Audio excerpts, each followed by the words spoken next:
One of the most frustrating things to see is to go to the seashore and have little kids building sandcastles. Have you noticed that? They take these pails and their plastic things and they start building these wonderful edifices, and they have no sense that it's completely going to be destroyed. But they keep doing it and doing it and doing it. And little kids are like that. They have blocks and they start building. It's instinctive. And one child expert believes that engaging in block building and construction is something that is innate to human beings. And a child's impulse to build and to name the structure and to dramatize what's going on around it is hardwired into their brains. Now, we human beings are instinctively builders. And to twist the words of Descartes that I couldn't help, we build, therefore we are. Now, civilization is about the pursuit of increasingly complex edifices. For example, in Babylonia, there were these great towers called the ziggurat, and these towers reflected the development of advanced civilization. And our Torah portion speaks of this propensity to build, especially in the ancient world. Now, here is Genesis 11, which tells the story of the Tower of Babel. It says, everyone on earth had the same language and the same words. And as they migrated from the east, they came upon a valley in the land of Shinar and settled there. And they said to one another, come, let us make bricks and burn them hard. Bricks serve them as stone, and bitumen serve them as mortar. And the Torah says, and they said, come, let us build us a city and tower it at its top in the sky to make a name for ourselves, else we shall be scattered over the world. So God saw what they were trying to accomplish, and then the Torah says, thus the Lord scattered them there all over the face of the whole world. They stopped building the city. So for some reason, God didn't want them to keep doing this. So the rabbis asked the inevitable question, what was wrong with building a tower in the sky? Isn't it good for people to aspire to great undertakings? The rabbis read between the lines to show how the problem with the Tower of Babel was that it made people devalue human life. According to the classical rabbinic interpretation, the tower was of such great height that it took a person a year to climb from the base up to the top. And every brick that was baked on the ground and brought to the top of the tower was therefore considered exceptionally valuable. It exemplified an enormous investment in energy and time. They revered the bricks. They were the instrument for their greatness. And as a tower grew taller, according to the rabbis, according to their midrash, its builders began to see bricks as more precious than people. And then the midrash, the rabbinic tradition, goes on to say, the tower had 7 flights of stairs from the east and 7 from the west. And the bricks were hauled up on one side and the workers would descend on the other side. And this is the punchline. If a person fell and died, they paid no attention. But if a brick fell, they sat and wept, saying, woe upon us, where will we get another one to replace it? What a fascinating interpretation of this. In other words, the sin of the Tower of Babel wasn't necessarily the construction itself, but rather the attitude and approach of the citizens to Babel, who viewed the construction of the tower together with its physical materials as more important than human life. As the tower continued to grow, the people of Babel lost sight of the value of what it meant to be a human being. Now, what is the price of progress? Clearly, there is a divine imperative after the flood of Noah and his descendants to rebuild society. just the way they're trying to figure out what they're going to do in Western Florida. But what happens to human beings as we seek to fulfill our destiny? What compromises do we make in order to make life grander for ourselves? What sacrifices are worth it and what are not? When is the price too great? So I started thinking about buildings. And I know nothing about building a building, but I can do research. What has been the human cost of some of the great building projects of modern history? That's what I started to wonder. Here's what I found out. 60 workers were killed in the construction accidents while the World Trade Center was being built. 10 workers, 8 of them British, were killed building the channel between England and France, which is amazing. I've been through it.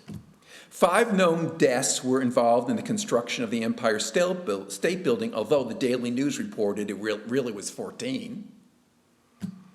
In which city has the tallest building in the world? The Burj Khalifa Tower in Dubai, and is reported that only 1 construction death. But here's the footnote. But according to migrant rights organizations, the workers toiled 12 hours a day, 6 days a week, for as little as $4 a day, in conditions that largely amounted to a form of indentured servitude. Okay, now this is the one that I want to focus in on. The Suez Canal. How many people would say the Suez Canal is important? Glenn, do you think it's important? I assume it is actually. Does anyone think it's not important? What? The Unforgiven. Okay, so the Suez Canal had 120,000 deaths among 1.5 million workers during 11 years excavation project. 120,000 people died.